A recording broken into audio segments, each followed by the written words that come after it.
So you can already tell what this video is going to be about today. I mean, you would have got that from the title and the thumbnail, but also look at me. I am a walking advert for don't hire this guy as a makeup artist. But look, I have just finished watching AEW Revolution. Make sure you check out my ups and downs on What Culture Wrestling. But I warn you now, it's just a goober, that would be I, Simon Miller, fanboying out, and it's mostly because I really love Sting. Now, I thought the rest of the card was cool too, and we can get into that a little bit in the end of the video. But what I loved about this the most, and I think it's one of the reasons and one of the maybe most important things about AEW, is they treated Sting right from day one. I said this on my old social media the other day at Simon316. Please give me a follow. It's good for my shallow ego. But it's like, as soon as he came in at the, whatever the taping he came in at, do not forget, that was a pandemic show. So there was like 1,000 people or whatever it was in Daly's place. But they make such a loud noise for the amount of individuals they did have. Feel it in your tum-tum and you feel it in your tootsie toes, and it was the way that everybody reacted. Now listen, everyone that likes to poo-poo this stuff, shout out to that guy in the comments that always gets mad when I say poo-poo. They're like, oh man, nobody should be reacting to the guy 60 years old. I don't care if he's 60 years old.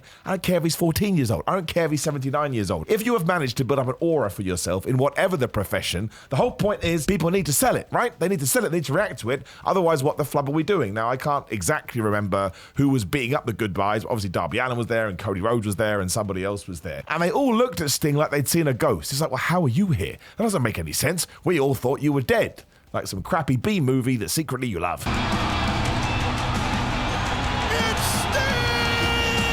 And ever since then, too, Tony Khan has shown so much respect for Sting, and as Sting was talking about in the AEW Revolution post-press conference, that is what they talked about on the phone. Is I didn't really like how you ended it in WCW, didn't really like how you ended in TNA, did not like what they did to you in WWE, which I think we can all agree on. To come over here, you're going to have a 3-year run, I believe it was, and we are just going to make sure you go out at the tippity top. Now, it was never planned that he would go undefeated. It was never planned he'd be an AEW Tag Team Champion, but this is just yet more evidence why Sting is the flubbing best, because I can imagine there are a lot of legends out there, a lot of so-called heroes, whatever word you want to use, that if I had preached to you that they should win their last match, you'd be like, oh, Simon, you don't understand wrestling, which I don't. I don't deserve the platform. I don't deserve anything. Just ask my parents. But, you know, good old wrestlers have to do the favors, do the business on the way out. And yes, I would imagine that is going to be true in many cases, because you want to pass all your star power onto somebody else, and that way you get the cyclical nature of the industry. But when it came to Sting, you had 16,000 plus people in the Greensboro Coliseum, and you at least had one bald idiot sat right here was like, I don't want to see that. I don't want to see Sting lose. What I want to happen is I want to see him play his greatest hits. I mean, they could have toned it back a little bit for my taste with the crazy bumps, but more power to them. And I want to see him apply the Scorpion Deathlock, and I want to see him win. And as soon as he did that to Matthew Jackson, everybody went crazy and everybody cheered. I had water coming out of my eyes. I'd go see a doctor later, and I just felt great. And that's when I was like, this is what I watch wrestling for. I watch wrestling to be entertained, not to sweat the small stuff, not to talk about numbers or metrics or ratings or attendance figures or anything like that. I'm not saying they're not interesting, and I'm not saying they should be part of the conversation. Of course they should be, but I love it when we just break it down to its most simplest form, and once again, I can just put my tush in a chair and just feel great, and feel alive, and feel happy, and feel sad, and run the gambit of emotions, and then watch Sting cut an amazing speech, which you get sort of half on the pay-per-view itself and half on YouTube. Well, I think the whole thing is now free on YouTube as well. And even then, even after he's gone through all of this, he's just such a nice man. And I said this once again on my ups and downs video, but I really do believe that he represents like the best of professional wrestling. You never hear anyone say a bad word against him. As far as I'm concerned, he is one of the all-time legends. He truly, truly is. And some of the stuff he did, I mean, I don't know. I don't care if it was real. I don't care if it was fake. But when Darby Allin took that crazy bump from the top of the ladder through the chairs onto the glass, pretty sure that was real glass, given his black. And maybe, again, I want to throw maybe in there, it's just me having a conversation with you. The one that Sting went through was quote-unquote fake glass. It's still real, man. It's still an entity. It's still a thing. You can still touch it, and he got his ass whipped here. But, I mean, if I was going to sort of signal out one spot, it would be the powerbomb off the ladder through the table that Sting no-sold. I see it all the time on the internet, and of course you're allowed your opinion. More power to you. But I just love the no-sell spot. When he got up and looked at them and the Young Bucks sold it once again, like, who the hell are you? Man, it does something to me. And I don't know what it is. And again, you could give this to so many other wrestlers, and would it get the same reaction out of me? No, it would not. But there's just something about this Sting character that is amazing. And it's wonderful. And we had the video at the start. You need to go and watch that. They'll probably put that live on the internet too if you don't want to drop any money. I totally understand that. And he came out to Metallica Seek and Destroy. Now, if you watched any of my videos, you know I'm a massive Metallica fan. So obviously this wasn't made for me. That would be ridiculous. Like the weirdest thing anyone would ever say. But once more, from a fan's perspective, just watching it, I'm not sure it could have ticked more of a box. You had the Young Bucks coming out the Codevator. You had all of these little things and some of the near falls too. Like, I assumed that Sting was going to win because I think you would have ended the pay-per-view on such a dour note it would have been done. And also Tony Khan has, what's the word? Well, he's proven in the past he understands how to treat legends and so forth. But there were so many times where I was like, well, Sting is, like I say, is a proper, which is the word again, an old school wrestler. So maybe he's insistent that he does lose. There were so many 1-2 oohs like, oh my gosh, oh my gosh, oh my gosh. But ultimately, that's where I wore this today. It did give me a warm and fuzzy in my tum-tum. Cheap plug for me. Why the hell not? ProWrestlingTees.com/Simon Miller. If you want to check out all of my merch, all my dumb catchphrases are there. And it's always fun to see people wearing. But I don't think you could have done it any better. And I'm going to use the word, I think it was perfect. I think I mean it literally. Stop me saying literally just because everyone loves to say literally these days. I was literally on fire when you were hot. It's like, no, you would be dead if you were literally on fire. I'd sit there, and I suppose the one flaw, if we're going to find a flaw, is that WWE didn't give AEW the rights to the WCW footage. But look, they're allowed to do that. I think they probably should have just done it. But again, I don't want to worry about that stuff. I want to worry about how this made me feel, which is the reason, again, we tune into professional wrestling. And I thought it was tremendous. And even if we are able to come up with greater exits, not greater exits, but really good exits for other professional wrestlers, it will only ever be on par with this. It will never top it because it's just how you want every single wrestling career to end. And I suppose there's something in that too. And again, a lot of what I'm about to say is going to sound bad, and I don't mean it to. But because Sting is just, like I say, revered by everybody and everybody loves him, I think it's a lovely little life lesson that sometimes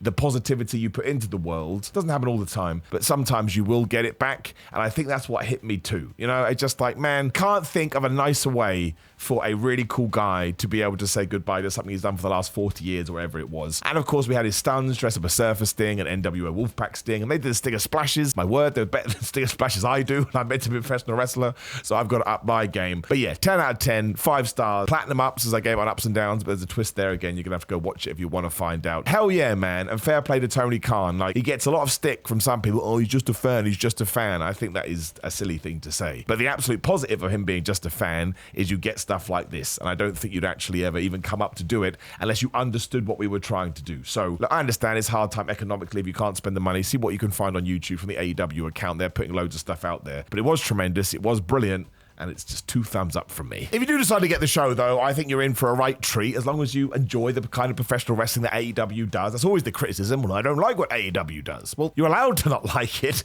but if you watch it and then you're surprised by this, it always blows my brain. I'm not going to talk about every match, I'll just try and talk about sort of the big ones. The World Championship match I thought was great because we're left with this idea that maybe Hangman Adam Page tapped out just because he hates Swerve Strickland so much. So I think he is currently 3rd on the ups and downs hater list of 2024, or is he 4th? I can't remember. He's definitely going to be moved up one because AJ Styles hasn't done some hating for a while. He did fly to Australia, but that was a good couple of weeks ago now, so we can move on. Love the fact that Samoa Joe is still champion. Love the fact that Swerve didn't get pinned. And Hangman Adam Page, I really do think is one of these people you'd want on your books. I just think he brings so much to any kind of wrestling company. The Orange Cassidy Roderick Strong match is a masterclass in how to never walk again. I'm so worried about Orange Cassidy's back, but of course Roderick Strong is the brand new international champion. And Kyle O'Reilly returned, and that was cool, and we teased it too because it kind of looks like he doesn't want to join the Undisputed Kingdom. So that is interesting. We also had the cool little, was it a fake out? I don't know. Mariah May dressed up as Tony Storm's old character. Did such a good job. I thought it was Tony Storm, and she was kind of looking at the belt afterwards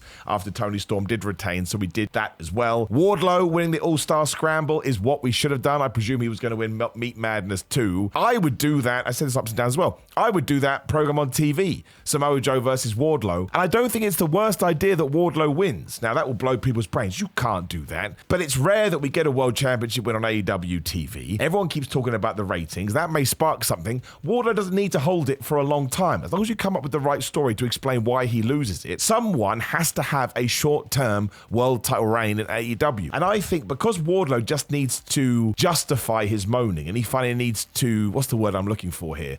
But go all the way, essentially, because as he told us in his own story, every time he tries to do that, he fails. Even if he holds it for a month or 6 weeks, that is better than him trying and failing. You just need to come up with somebody to screw him over, and then he can veer off in that direction too. And look, I don't want Samoa Joe to lose a championship anytime soon, but I do think every now and then we can take a risk. And if it doesn't work, it doesn't matter. We had 5 years of long title reigns. For goodness sake, I'm going to be dead one day. Let's have a little bit of chaos now. And anything else on the show isn't really sticking out in my brain, which is probably unfair because I've just remembered Will Ospreay versus Takeshita. Now, in terms of in-ring quality, this was the best match of the show by a country mile. Now, of course, it's an acquired taste. I have now decided that all Will Ospreay matches are actually Will Ospreay matches. They're only matches Will Ospreay can do. But once again, it goes back to what we were just talking about. Enjoyment, entertaining, having fun, feeling good feelings within inside myself. It's just incredible. Like some of the spots they did, and I know people go, oh, moves don't mean anything anymore. Look, man, I don't care about any of that kind of stuff. I'd hate it if all the professional wrestling was like this, but it's not. I want it to be like a variety cart, and it was just so effortless and so quick, and some of the things they were doing were absolutely nuts.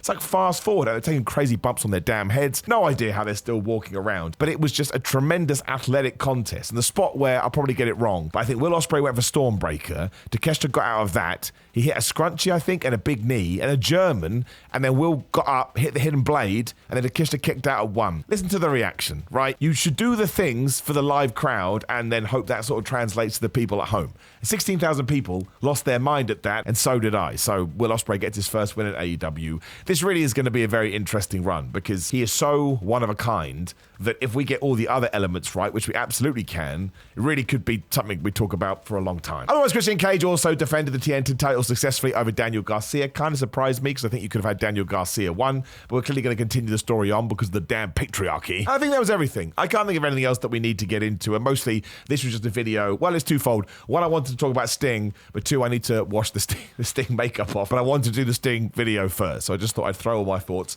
into a ball. But I will also say, as a man that remembers Sting from his NWO days, I know it's cheesy. Like, son, what are you doing? You absolute loser. I totally agree with you. But again, I do have a small platform, so I think it's nice to be nice sometimes. I just want to say thank you very much to the man behind the paint, Steve Borden. Like, I really do look up to him in many ways. I think he's awesome. I think he's excellent. He's had so many good matches. His character has gone through so many transitional changes. I mean, he spent a year in the rafters in WCW and got more over without doing nothing. And I watched a clip the other day when he finally does descend from the rafters and he beats up the NWO without the belt. He throws the belt out there and everybody sells for him. And I was just watching it going, man, wrestling is so simple. We all just have to be on the same page. I know we got to Starrcade 97. It was an absolute mess. But he was also one of the reasons I would tune into TNA, as up and down, ha ha lol lol, as his WWE run was. Debut was incredible. His match with Triple H was fun for all the wrong reasons, but at least it was still fun and never should have lost. That was dumb. Got hit with sledgehammer and then shook Triple H's head. Wrestling is so weird. But don't forget the stuff with Seth Rollins. He did a tag team match as well. But the stuff with Seth Rollins before he horribly hurt his neck when he popped out of the box. He was so hot, he was sweating his face paint off, poor guy. He must have hated that. It's good stuff. Like, it really does kick Seth Rollins' ass. That match at wherever the hell it was, No Mercy, I can't even remember. It's good until the unfortunate buckle bomb, and then, yeah, WWE. Didn't really handle him right, but that's okay now. I almost can look back on his WWE stuff and enjoy it a little bit more because he did have the right kind of a send-off. So he absolutely is one of my heroes. Absolutely is one of my favorite wrestlers of all time. And kind of a great reminder that, yeah, he was really good in the ring. He had great matches, his Flair matches, his Steamboat matches, etc., etc. But you get your character right and everything else will kind of fall in place. And the thing that really did make me laugh, and you should watch it, again in that post-press conference, is he's talking about his career in the Ultimate Warrior, and he goes, never heard a wrestler talk like this. He goes, yeah, just two roided up guys. I stopped doing that in the 90s. The Ultimate Warrior didn't. I was like, oh my gosh. And once again, it just makes him so damn endearing. So it's just my little mini tribute to Sting. I just wanted to talk about him with a massive smile on my face. And he'll be back in AEW. Like, he's just retired from in-ring competition. I'm sure he will be back. But we probably should end it by saying I hope that Darby Allin is okay. That man is something else, but he sure is captivating. I can see why Tony Khan did team them up together. That's that. We're out. Before you do go, though, please do click the bell, ding, ding, notification crew, like the video, share the video, and subscribe. Drop me a comment below and let me know your favorite Sting memories, even if you didn't like it. That's fine, too. You're allowed to have that opinion. Click the video on the screen, which will probably be me talking about Sting or something like that. Otherwise, it's grillermind.com/Simon. You can Simon get 10% off. These are fitness supplements I use. Patreon.com/Simon316. We talked about merchandise. All the links are down there. It's Simon316 on Instagram, X, and Twitter. It's Simon Miller on something or other. Simon J. Miller here, there, and everywhere. Just search for my name if you want anything to do with me. Gotta go wash this off. It won't work. I'll have white stuff and black stuff on my face for the next few days and people will think I'm strange. That's fine because I love Sting, warm and fuzzy in my tum-tum. Just saying things now. Goodbye.